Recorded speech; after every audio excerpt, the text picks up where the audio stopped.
Welcome to day 4 of the Star Wars Collecting Track panels. So at the end of today at 5 o'clock, we're going to give out the remaining Star Tots. So if you missed any at any panels, I encourage you to line up. Actually, people will probably start lining up before 5, just as a tip. And we will give out Star Tots until we run out. And we have extras of every single one of them. So if there are any you're missing, you could complete your set if you come here just before 5 today when we wrap up the panels. So I want to introduce our speakers. They have a really interesting topic. When collectors, begin, they a lot of times ask a lot of questions, and one of the first pieces of advice I always give collectors is to read up on collecting from various authors and learn from what's been written about before. But not only as a beginner, even advanced collectors, pretty much every advanced collector I know has this great library of books that they have to really learn about this hobby. It's a very rich and vast hobby with a lot of specialized knowledge and a lot of broad knowledge. So without further ado, I want to introduce our speakers, Chris Logley and Daryl Whitlow. Thank you. Thanks. So thanks for joining us. Just so you guys know, this is a book panel about reference books, not about collector's editions of fiction, stuff like that. So if you're confused by that, I'm sorry, but this is about reference material, price guides, things like that. So to most longtime collectors, we remember an age when, there was no internet. We had to gain knowledge some other way, and starting out, best way to do that was books and magazines. So we had to gather the information, and what started out as kind of simple advertising material eventually evolved into these nice articles and these full colored books. Even today, with the internet, many collectors still value the volumes of books that they can collect. And we're completists. We like to have that touch and feel moment of touching the book. So we've kind of identified 3 areas of collecting books, kind of generations we call them. Not everything fits in a particular category, but kind of the first category you can see is price guides and promotional materials. These are your earliest books that they had. Then we kind of moved into the history and production, kind of behind the scenes of how the books were made.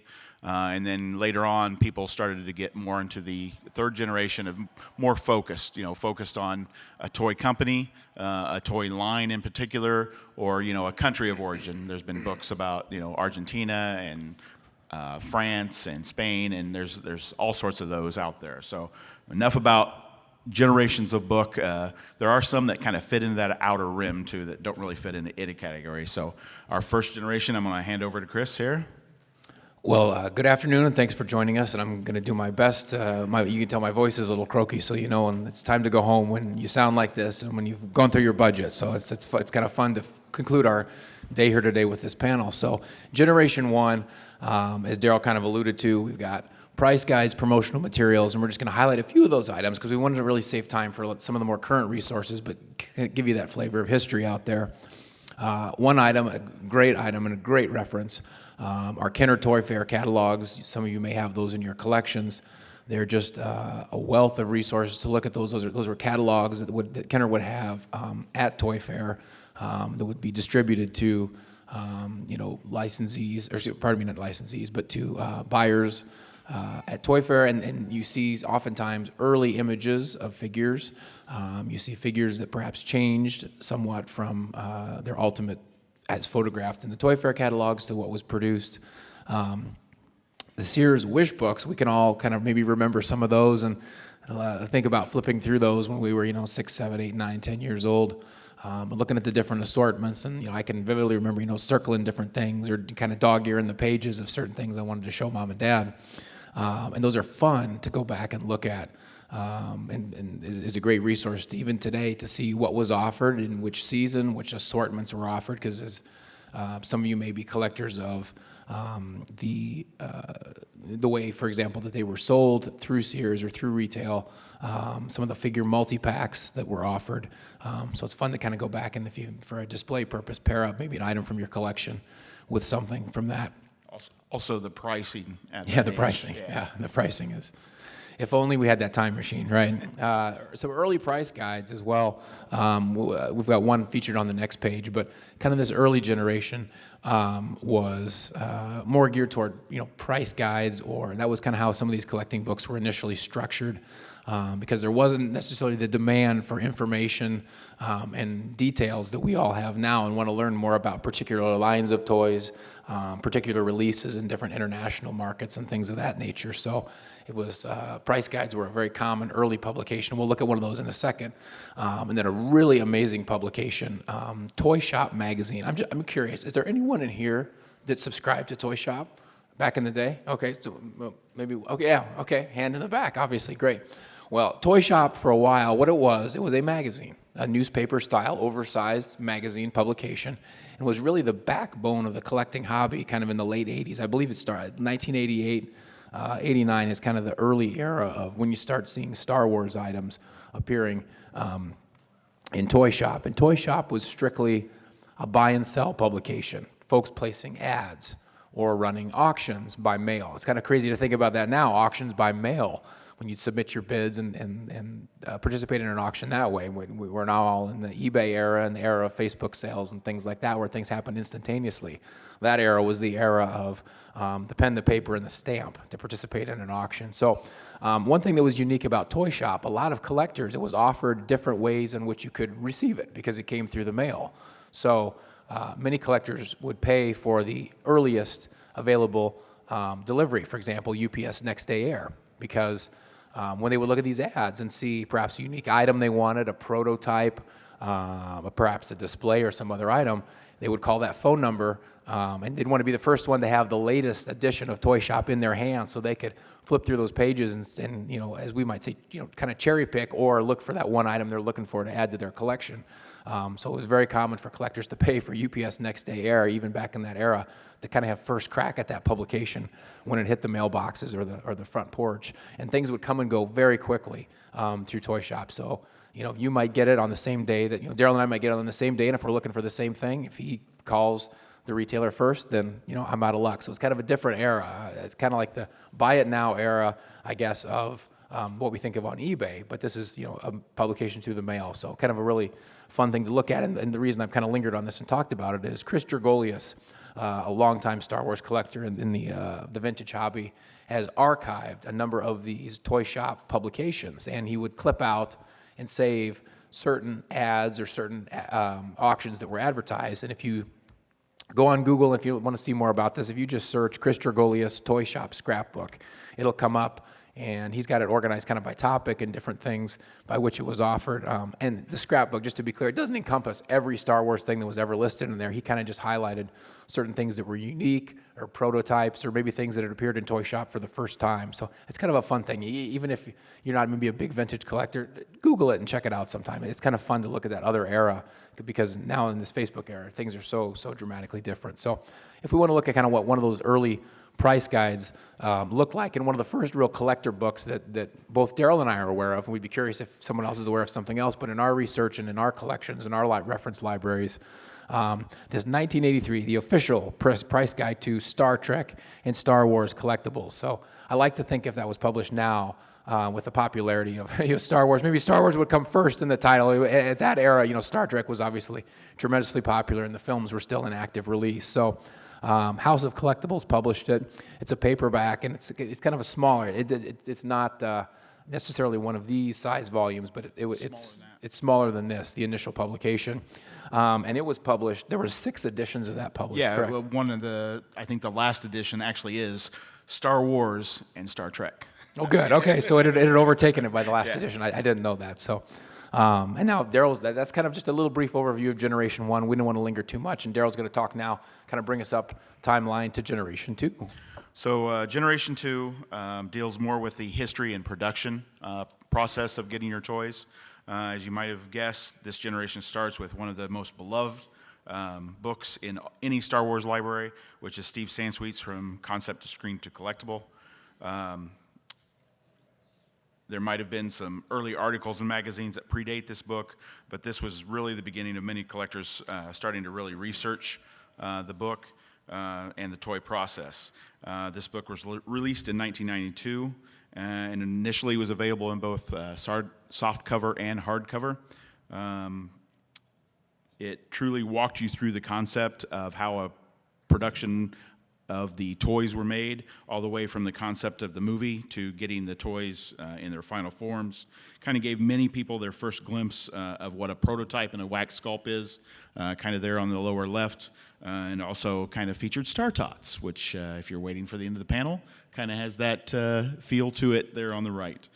And then one thing, if I could just interject, I mean, the book was revolutionary because it's the first time that many Star Wars fans or collectors had ever seen any of these type of items, prototypes or figures in the stages of production. So it was literally absolutely revolutionary when that was published to see some of these things. We're all familiar with kind of the figures and the card backs, the vehicles and the boxes, but to see some of these other items, other concepts, unproduced concepts, for example, like Star Tots, it was an unbelievable resource, and it's a highly still sought after book. Oh yeah, many people still to get it. And I would say, again, essential to any reference library. Okay, and so that kind of spawned other people thinking about this history process. So then a lot of the magazines that were around at the time kind of started to focus on this. So the first one was Star Wars Galaxy, not necessarily the first one, but one of the main ones that centrally focused on Star Wars was Star Wars Galaxy magazine. There's kind of two editions of this, or I would call. The initial run was called Star Wars Galaxy Magazine. It ran for 13 issues, and then it got switched to Star Wars Galaxy Collector Magazine. The first series kind of featured a little bit more on behind the scenes of what was going on in the movies. And then once 1998 hit, after The Phantom Menace hit, kind of really looked more towards more of the actual collecting aspect. Many of the authors of these magazines are still involved in the collecting track today. Gus, Duncan, Chris Gergulius, C.J. Fawcett, Todd Chamberlain. There's a ton of people that contributed to this magazine. I think Sansweet was maybe an editor or something, or kind of looked through the process and everything. So then next we had other magazines that kind of took on this persona. They weren't necessarily Star Wars focused, but there's a lot of Star Wars content in there. So you had, Tomart's was earlier, Lee's action figure, and Toy Fair kind of came a little bit later. So Tomart's was a publication. I still can't find out if they are still printing or not. I've asked several people, kind of looked around, can't really find anything, can't find a definitive end date for them. So they started in 1991. Had several great articles. One of their best articles was actually called The Kenner Legacy.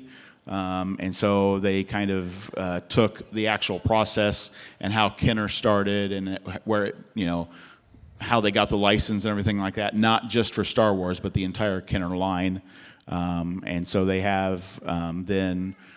That was in the magazine, and I think it is. Let me find out. Well, and I would also just say, if you're a toy collector of that era or enjoyed other Kenner products, Superpowers line. We could name a different number of products. That series, it's spectacular. I would highly encourage you to go out and see if you can track down copies. They're out there. I can't. If you enjoy the history of Kenner in general, in particular, we're fans or have memories of collecting those other toy lines beyond Star Wars. It's a great resource. Yeah, because it goes into Strawberry Shortcake, Batman of the '90s, everything. And if you're particularly interested in the Star Wars, it's the first 8 issues. Actually 7, because the 8th issue is droids, and it's kind of more the unproduced droids that never got made. So you're actually looking for Kenner Legacy is in issues 145 through 151, and then 155 through 158. They kind of skipped a few times in there. But if you're just looking not necessarily for the articles, but you want some more of the actual kind of photos and everything, then we go to the Tomart's Price Guide to Worldwide Star Wars Collectibles, and in this they kind of gathered a bunch of the pictures of the unproduced items and stuff, and they added kind of a section in the back of it, slightly different. It comes in softcover and hardcover. The hardcover has this extra section that is focused on the actual pre-production items, not just toys, but it's got 12-inch, it's got the micro, kind of some concepts for what the card backs would look like in that. And one thing to say about that is if you're interested in that hardback copy, I can tell you that it is on the show floor. I've seen it on the show floor. I know Cantina Collectibles has it. Yes. I think there may be other folks out there, but Cantina Collectibles has brand new unread copies of that book, that hardcover. very reasonably priced too. Yeah. So if it's something you're interested, maybe check out their booth. So then, along the same lines, we had Toy Fair magazine. Toy Fair magazine started in 1997, ran for 163 issues. This is the very first. This is a picture of the very first cover, so you can see they started off strong with the good old Battle of Hoth there. It was great because it featured a current price guide for modern. This is where you really got to look at how the prices were fluctuating on those long sabers and short sabers and long trays and those sorts of variations. The trilogy edition Luke that they gave out at movie theaters. They were all featured in there. They'd even have the one on the right is a little special section on like Japanese collectibles for Star Wars. So it ran a gamut. It also featured. It wasn't just a price guide. It also featured great behind the scenes articles. This is where I first learned about Gentle Giant, Kotobukiya, things like that. It kind of took you through the steps of all these. So then we're going on to Generation 3, and we're going to kind of split it up a little bit into American and foreign. So I'll hand it over to Chris. Yeah, I was going to say Generation 3 is where we really see an explosion of different focused and more specialized books. There's certainly more overview books that cover array of aspects of Star Wars collecting, but it's really where we start to see more focused and specialized books, and particularly in the international arena, international releases and focused books on specific international toy lines and licensees in other countries. So if we want to go through this, and obviously we've got limited time, so we can't talk about all the books in a lot of depth, but we certainly want to kind of give an overview so you can see what's out there, and perhaps if you want to look it up after you get home, and track down a book. But frankly, one of the best out there, and Gus and Duncan's comprehensive guide to Star Wars collectibles. This was published in hardcover. It is, it's a thick volume. Daryl can point it out and hold it up right there. And I will just say, if you're a Star Wars collector, and if you can't just sit down and page through that baby for 40 minutes and enjoy it, then you're not looking enough, because the pictures are incredible, incredible listings of products and releases by categories. If you're looking at belt buckles, or if you want to look at patches, or if you want to look at raincoats or skates, it's all in there. It is comprehensive. At the time it was published, it's spectacular. Another book, and again, I would say this: if you enjoy vintage collecting, whether you're into personally collecting prototypes, you don't have to own a prototype to have an appreciation for this. This is another book published by Gus Lopez and Duncan Jenkins through Completist Publications. It's a hardcover book. It's right here in front of center table here in front of the monitor. In terms of content, you can see a little bit how it's laid out, but it is just absolute eye candy to page through that book and look at the prototypes in there from vintage Star Wars. They have wax sculpts, they have hard copies, they have engineering prototypes, paint masters, photo art in there. It's spectacular. If you enjoy prototypes in particular, or just the vintage Star Wars line in general, I cannot recommend that book highly enough. It's again, I would say it's an essential resource if you're a vintage collector. So another book published by Gus and Duncan. If you're into cast and crew items, which is kind of a really cool area of collecting, and a lot of people get into. This is kind of can run the gamut of buttons and patches and coasters and crew T-shirts, perhaps from the film production itself, or even from ILM, Industrial Light and Magic. There's a number of crew gifts that originated from the earliest era of Star Wars, all the way up to the present. And it's to the point now where this book was published a couple years ago, I think maybe 3 or 4 years ago. And particularly with the sequels, now I'm sure Gus and Duncan could do an incredible update, because I know all the different departments have different gear that they have, creature department, things like that. So it's again, another great resource. Then the final one that we'll spotlight from, again, Gus and Duncan's release, if you enjoy the micro collection. This is perhaps of the ones we looked at, they're the most specialized and focused, simply because the micro collection spans such a short period of time in the vintage toy release. So again, this has prototypes, unproduced items included in there as well, with the different lines, but the releases of Death Star World, Hoth World, some of you may remember those, but it was such a limited release in 82, 83. It's a shorter book, about 148 pages, but all full color. Every page is full color. A great reference for photos as well. So keep kind of moving right through here. If you're a vintage collector, and if you enjoy collecting carded vintage, John Kellerman's book, Vintage Action Figures, A Guide for Collectors, is critical. It's very hard to track down. Many of you may know that. I purchased my copy at Celebration 3 in Indianapolis in 2005. I'm not even sure if it had been out a year yet. It was very new at that time. Just a great resource. And what was revolutionary, what John did in this book is he tracked and included a matrix. And on the first slide there, I'll just show you, that's kind of the presentation, how it was offered in a very nice, kind of individual packaged mailer of the book. That's how it was offered and sold. That's the cover of it. And then, Daryl, if we go to the next slide. So this is what a lot of the pages laid out. And at that time, people certainly were aware of the different card backs, 12 backs, 32 backs, and things of that nature. But there was not, I guess, the focused, I guess there was not as widespread of a focus on card backs and variations, offers, special offer stickers. And this was really kind of the cornerstone to reveal that to a lot of the hobby and dial people in on the, if you're a Boss collector, or if, let's just say you're a Vader collector, there's not just one vintage offering out there if you want to collect Vader, and particularly in the different Star Wars releases, multiple different card backs. So this is a highly prized copy, or highly prized book and edition. It's very hard to find on the secondary market these days, and to find one in new or like new condition, you'd be able to, I don't even be prepared to pay, I would say. About $300 now? Upwards of $300 at this point. That's just where the market's at on this book. It's just incredible. So again, this era had much more specialized books in this Generation 3. So, the Star Tots that many of you may have received already from the Power of the Force line came with the small coin, and that's a callback to the original vintage Power of the Force line, of course, that came packaged with an aluminum coin. And James Gallo, Mark Salati, and then Jeff Carell did the artwork and the layout for a great book, Coining a Galaxy. I talked to Mark. Mark's here. He's from Australia. I spoke with him the other day. I knew the book's been long sold out, and I asked him, I said, when did it sell out? He said it sold out within a couple years of release. So this is still available. You can still track it down. I did see a couple copies out on the show floor as I walked around. And if you're into coins, again, just an absolute great resource to have. So again, kind of in the pre-production era, we have Matthias's book, A New Proof. And this book focuses solely on proof cards, chromolines, the packaging of the vintage action figures and play sets, particularly from, or exclusively from, rather, the Star Wars release. And you'll see some of the layout and kind of how it's produced.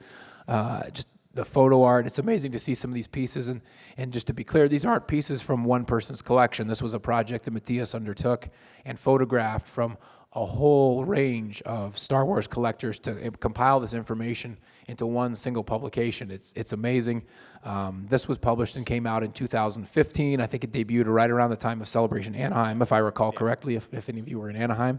I picked up my copy there from Matthias, and I believe he is now sold out, is my understanding. Yes, is that right? from what I understand, yeah. And just recently sold out, I think, last fall, or maybe had found a few other copies. But again, you can find it from other folks that offer it out there. But again, another great book. So I think he is working on a second edition, but no word on that yet. We're not sure. You want to jump in on some? Yeah. So this next one is Star Wars: The Action Figure Archive by Steve Sansweet. This kind of focuses solely on the both Kenner and Hasbro runs of the 3 3/4 inch line. It goes through every variation release that was done figure-wise. Now, if it's a different card back but the same figure, it doesn't change, but it has a nice, almost life-size, full-size picture of each character on the page, and it gives. So if you're looking for those loose figures, you can kind of track every figure you get. So then we have Mark Belomo's Ultimate Guide to Vintage Action Figures. It does a nice job of highlighting the figures and play sets, specifically the play sets. It kind of goes through every little piece that was in there, so you can track. If you're looking for that Cantina Adventure set or a TIE Fighter, what stickers did it have, the battle damage, which ones am I looking for, things like that. Kind of go through every iteration. Next, we have kind of another Sansweet, the Ultimate Action. This is I'm sorry, I got the two mixed up. The first Sansweet goes through and has kind of large pictures, mainly focuses on Kenner, but does have some sort of modern Hasbro in it. Yes. And so it's a nice paperback. A lot of people use it, kind of track their collection. This is the one that has the little 3 3/4 inch. Sorry about that. Yep, and it's this copy that appears right Yes. here, actually. Yeah, paperback. And again, it's just amazing when you flip through here. You can see all the figures just organized by character. So you flip to a page and you see Newt Gunray, you see Luke Skywalker. Obviously, Luke's got a few more pages than Newt Gunray does in the book, but it's just an amazing book, and again, organized by figure. I'm getting confused by Steve's books. He's written too many. Yeah, so. that's right. So then another Steve Sansweet book, Star Wars: 1,000 Collectibles, memorabilia from stories from a galaxy far, far away. Kind of really goes through Rancho Obi-Wan and some of the kind of funky things he's been given or found in his travels over time. Then he also has the Treasures of Rancho Obi-Wan, kind of the same thing. It has a lot of those kind of kitschy, weird collectibles. Yeah, just it's unique to flip through. Some of it's fan made, some of it are item, and they're literally from around the globe. It's this hardcover copy here. This book debuted, I believe, at Celebration Orlando, if I recall, or it may have been Anaheim. I could be off on my years, but it was tied to the display that they had at that particular celebration. Skateboards. They feature the different cakes they've got there, unproduced figures. I don't know if anybody remembers Celebration 4 when Steve wore the Ewok costume at the opening ceremony in Los Angeles. So it's got it's got a photo of that costume in there. He came out wearing that costume. So this is a fun one, but it's inspired by the four Star Wars fan artifacts and art. And it's just an incredible, just to look and see the creativity and the passion that so many fans have for Star Wars. And Steve's given so many things by fans over the years, and this is just a kind of a small sampling of what you see at Rancho Obi-Wan. And you can pick that up here at the show floor in the Rancho Obi-Wan booth as well. That's right.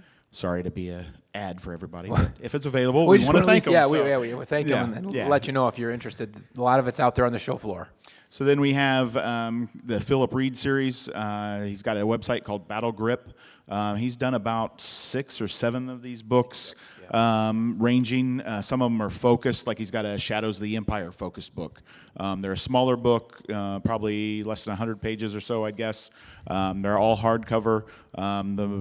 He slowly works through the process. His latest ones have been about toy advertisements. He's done carrying cases.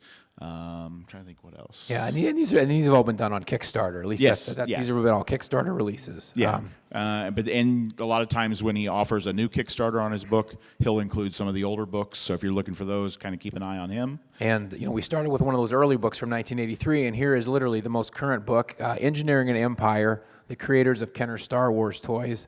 And this is a release by, you see the 3 gentlemen's names up there, Gary, Matt, and Stephen. This book is available on the show floor at the at the Lone Star Star Wars Collectors Club, because the 2 gentlemen are from Texas. It's hardcover. It's brand new. It's been released and debuting here at Celebration, so we kind of wanted to feature that. If it's something you want to look at after the fact, the website is engineeringanempireBook.com. And if you have interest in the vintage Kenner, it's kind of an amazing profile. And again, it just got released here, so I haven't had a chance to read it yet. But flipping through it, I'll just tell you, it looks spectacular. Profiles on a lot of the people that worked in the design and the tooling, the production. Just an amazing kind of, I guess, mini history of what took place at Kenner in that era that we all love so much. So next we're going to more foreign. These were released by Fantasia. They're German. They are bilingual, so you get the German and the English in the books. Kind of that upper left one is Star Heroes. So that actually includes a small section in the back on Star Trek as well, but it's probably 90% Star Wars. And then the bottom right is more focused on Star Wars. Basically, they're the same publication, same company, just depending on what they're included in a little bit back. Here's kind of an example of some internal pages. It's a great way to track foreign card variations, not just the old Kenner on the left, but actually the modern Hasbro lines. They feature, if it's German, if it's American, if it's Palitoy, all sorts of different things, both loose and carded featured in it. Then we have Irwin Toys, which is the Canadian Star Wars connection. Kind of goes through the differences between the American releases and the Canadian releases. Particularly, has a little section, has a little history section at the front. Kind of on the lower left, you see those vacuum-formed figures that were released in Canada. Also kind of goes through some packaging variations throughout. Has nice little sections on some old toy ads and stuff like that, only available in Canada. Kind of they had Sears up there, but then they also had some specific Canadian companies that they offered kind of the same sort of wish book through, so you can kind of see what was offered. Palatoy Death Star up at the top right, which wasn't available here. And then next is French. Stefan has published several books. First one was in 2006, Meccano to Trilogo.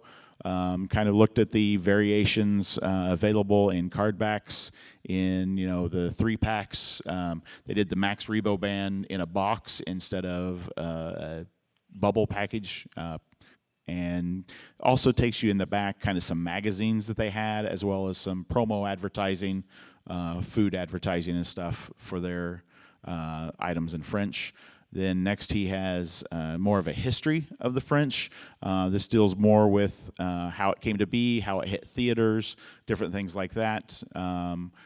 All through the posters and everything that showed up in the French publication of Star Wars and getting the word out there. Then he did kind of a mini collector's handbook. This is really kind of a pocket-sized handbook. It features each character in particular, what card backs they were on in by the Meccano company. You can see kind of the small square cards that Meccano are known for at the beginning. Then they switched to the Trilogo, and it kind of has a rarity index, so you can kind of see, is this available? How much, kind of gives you an idea of how much you might have to pay for it if it's one of those real rare figures. Then Stefan's been a busy guy writing books. He also has the 40 Years of French Culture. This one kind of focuses more on things, there's several authors along with Stefan, and they kind of pick and chose their favorite items throughout the years. So starting, back in the 70s and 80s with the figures, all the way up and through the modern stuff, the hamburger promotion that they had over there. It was actually a black hamburger that you could buy with a black bun and stuff. And it sounds kind of disgusting, but they were very popular. So it kind of walks you through their kind of favorite times through the years of their favorite collectibles. Then Daniel Segovia wrote Guerra Estelar. There's 2 editions. The first edition there on the top is in Spanish. I believe it's Spanish. I can't read it actually, so I'm not positive. You can kind of make it out a little bit if you know some Spanish, so I hope that's what it is. Guerra Estelar 2 is in English, and I know that Guerra Estelar 1 is coming out in an English edition. You can currently buy it. You can search for these on Facebook. It's the best way to find him. Here's kind of some inside editions of what they have. This is the first book. Kind of talks about, there weren't a lot of toys down there, so it's more about the movie promotions. And I mean, they're talking like collecting ticket stubs and stuff from Argentina, and it deals, from what I can make out of what I have read, it kind of talks about the political aspects of how that influenced the pricing and stuff at the time. So then here's some more. This is the second edition, kind of talks. Second edition isn't just Argentina, it goes all of South America. So it's got model trim, it's got toll toys, and kind of goes through, same thing with some collectors kind of picking out some choice pieces. Then last year we had the unboxing convention down in Mexico. So there's an ID guide to Lily Letty figures that was there at the convention. Same thing. It focuses only on Lily Letty figures from the Lily Letty factory. Kind of gives you how to identify the variations and everything. Next we have Spain by Javier. It's a PBP POC company. It kind of focuses on the variations, how to identify what figures came from that country. There's a lot of COO variant collectors out there in the hobby anymore, and it kind of walks you through all of those. I believe there is a second edition of this one coming out.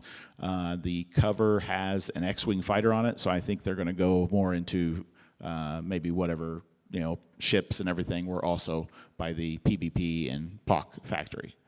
Next, we have these are from Japan, Hobby Japan. These are more a magazine style. There's 6 editions in this, 6 volumes.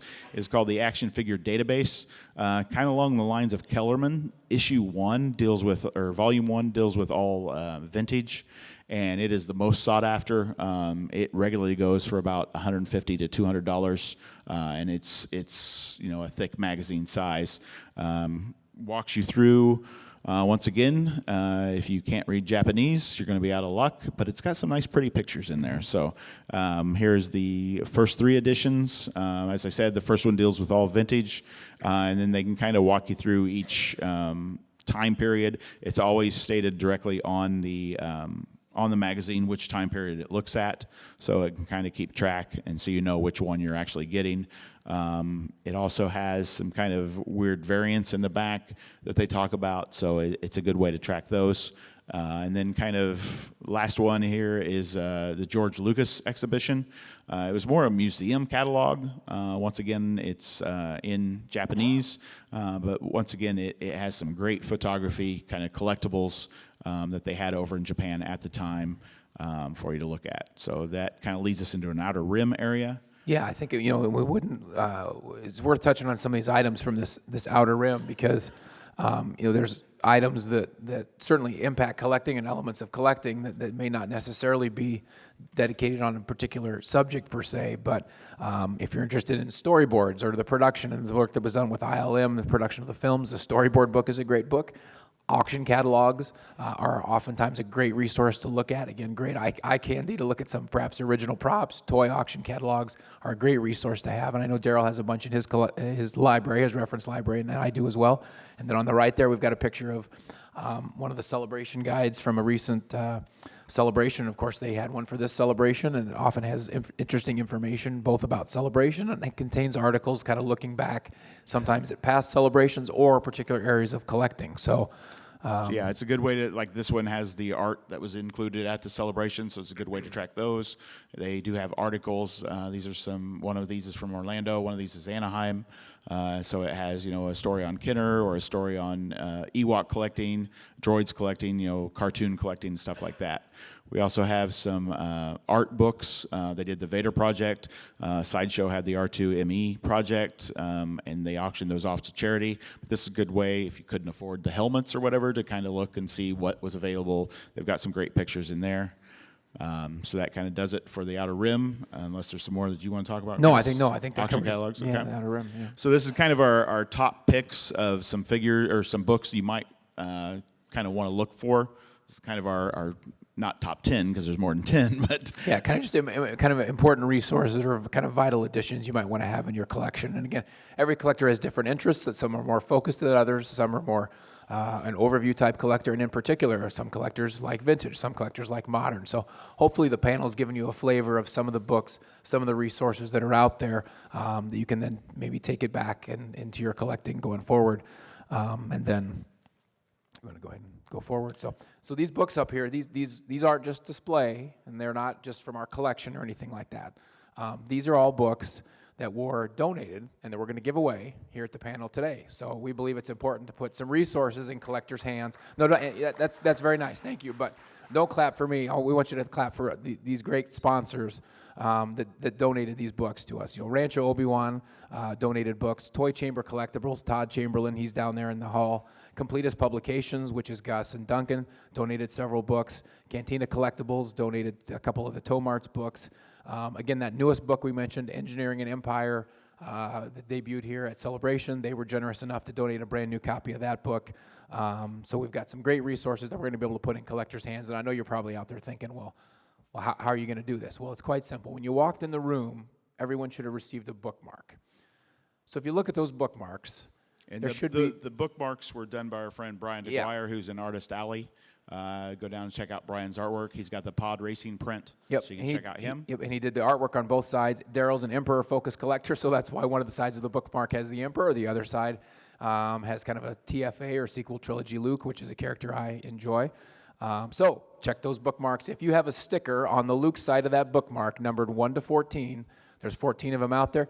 If you would just come up to the front of this room, please, as they dismiss, we will pass out the books right up here. And again, if it's not a copy you want, you're free to trade. Obviously, if it's a subject you don't like, we're happy to. You can do what you want with another one. So, Okay.